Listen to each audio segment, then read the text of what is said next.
প্রিয় দর্শক, আপনারা দেখছেন বাংলার কৃষক চ্যানেল। আর আমাদের এই চ্যানেলের ভিডিওগুলো আপনারা জানেন কৃষি সম্বন্ধে বিভিন্ন ক্যাটাগরির এই চ্যানেল। তো আমাদের এইভাবে আপনারা পাশে থাকবেন আর আমাদের চ্যানেলটির সবসময় ভিডিওগুলো দেখবেন, কোনোটি পার্ট স্কিপ করবেন না। আপনার চাষের ক্ষেত্রে কিন্তু আমাদের এই বাংলার চ্যানেলটি আপনাদেরকে অনেকটা এগিয়ে নিয়ে যেতে পারে। তো আজকের এই ভিডিওর মাধ্যমে আপনাদের কাছে সেরা জাতীয় 6টি ভেন্ডি অথবা ঢেঁড়স বীজ সম্পর্কে আলোচনা করব। কতদিনে ফলন হবে ও গায়ের কালার কী হবে, আর কোন সময় আপনি এগুলোকে রিপন করবেন অথবা চারা বুনবেন ও কোন প্রসেসিংভাবে আপনি সম্পূর্ণ এ থেকে জেড পর্যন্ত আমাদের এই ভিডিওতে আপনাদের কাছে জানাবো। তো ভিডিওটি আমার অনুরোধ, আপনারা স্কিপ না করে ভিডিওটি সম্পূর্ণ দেখুন। আমাদের লিস্টের 1 নম্বরে যে কোম্পানিটি রয়েছে সেটি হলো সাইজিন্তা কোম্পানির ওখরা OH102। এটি হলো একটি সাইজিন্তা কোম্পানির। আর এর ফলন আপনি মোটামুটি 39 থেকে 42 দিনের মাথায় আপনি এর ফলনটি ফার্স্ট তুলতে পারবেন। আর এটির লম্বায় রয়েছে 12 থেকে 14 সেন্টিমিটার রয়েছে। আর এটি আপনি কোন সময় আপনি এটিকে লাগাতে পারেন, এটি আপনি সামার অথবা রবিতেও আপনি এটিকে লাগাতে পারেন।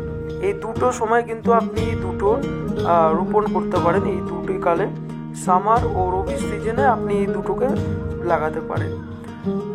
এবার আমাদের লিস্টের 2 নম্বরে যেটি রয়েছে সেটি হলো VNR কোম্পানির সুপার গ্রিন। আর এর ফলন কিন্তু আপনারাও হয়তো লাগিয়েছেন অনেকে, আর অনেকে জানেন না।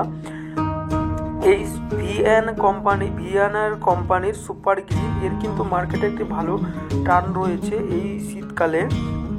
আর এটি মোটামুটি 40 থেকে 42 দিনে আপনি এর ফলনটি পাবেন। আর এর গায়ের কালার কিন্তু রয়েছে চকচকে সবুজ রয়েছে। আর এটি 15 থেকে 16 সেন্টিমিটারের এটি ফলন। আর এটি কোন সময় রোপণ করবেন, খালি ও সামার সিজনে। এবার আমাদের লিস্টের 3 নম্বরে যে কোম্পানিটি রয়েছে সেটি হলো BASF কোম্পানির শ্রীভাষ। আর এই শ্রীভাষ F1 হাইব্রিড, এটি হলো একটি হাইব্রিড জাতীয়। আর এর ফলন কিন্তু দুর্দান্ত রয়েছে। আপনি এটি লাস্ট সময় দেখবেন এটি ভালো ফলন থাকে।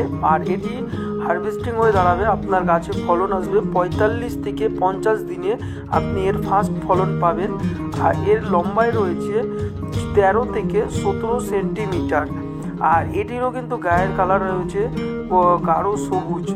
আর এটি কিন্তু 3টি সিজনে আপনি লাগাতে পারেন, খারিফ, রবি ও সামার সিজনে আপনি এটিকে লাগাতে পারেন।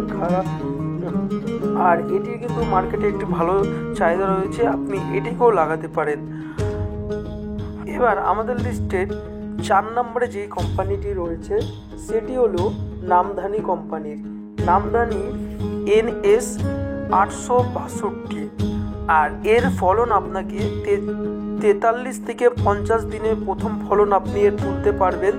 আর এর লম্বায় রয়েছে 15 থেকে 17 সেন্টিমিটার। আর এর গায়ের কালার একদমই চকচকে সবুজ হবে এই ঢেঁড়সটির। আর এটি দুটো সিজনে লাগাতে পারবেন, খারিফ ও সামার সিজনে, এই দুটোতে আপনি এই কোম্পানিটি লাগাতে পারেন। আর এই 5 নম্বরেও রয়েছে কিন্তু এই নামধানির NS 7801। আর এটিরও কিন্তু মার্কেটে একটু দুর্দান্ত ফলন একটি কোম্পানি। আর এটি কিন্তু খুব অল্প সময়ের ভিতরে আপনি এটিকে হারভেস্টিং করতে পারবেন ফার্স্ট ফলন। আর এটি মোটামুটি 40 থেকে 45 দিনে আপনি এর ফলনটি ফার্স্ট তুলতে পারবেন। আর এর গায়ের কালারটা রয়েছে একদম গাঢ় সবুজ। আর এর লম্বায় রয়েছে 14 থেকে 16 সেন্টিমিটার। আর এটিকে আপনি খারিফ ও সামার সিজনে এই দুটোতে আপনি লাগাতে পারেন। আর লাস্টের যে কোম্পানিটি আমি বলবো, তো আপনারা ভিডিওটি সম্পূর্ণ দেখে আর আমাদের বাংলার কৃষক চ্যানেলটিকে সাবস্ক্রাইব করবেন, পাশে থাকা বেল আইকনটিকেও অল করে দিন।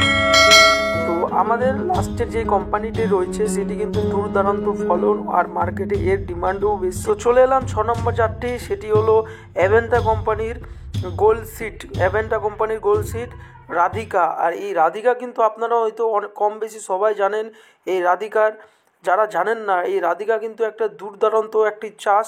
এই রাধিকা কিন্তু ভালো একটি আপনাকে ফলন দিবে। আর এর কিন্তু গাছে অনেক সাদা খুব কম সময়ের মধ্যে আসে, মানে এর সাদা কিন্তু অতি শীঘ্রই গাছে ধরে না, আর এতে কিন্তু পোকা একটু কম লাগে থাকে।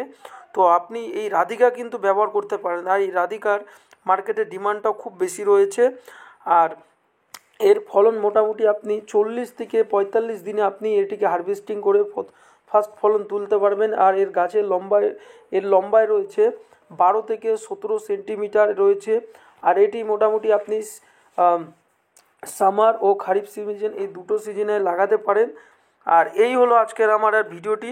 আর ভিডিওটি কেমন লাগলো অবশ্যই কমেন্টের মাধ্যমে জানাবেন, আর চ্যানেলটিকে সাবস্ক্রাইব করবেন। আরেকটি কথা, এই ঢ্যাঁড়সগুলো কিন্তু লাগানোর সময় আপনাকে কিন্তু এই ঢ্যাঁড়সকে একদিন আগে রাত্রে ভিজিয়ে রাখতে লাগবে।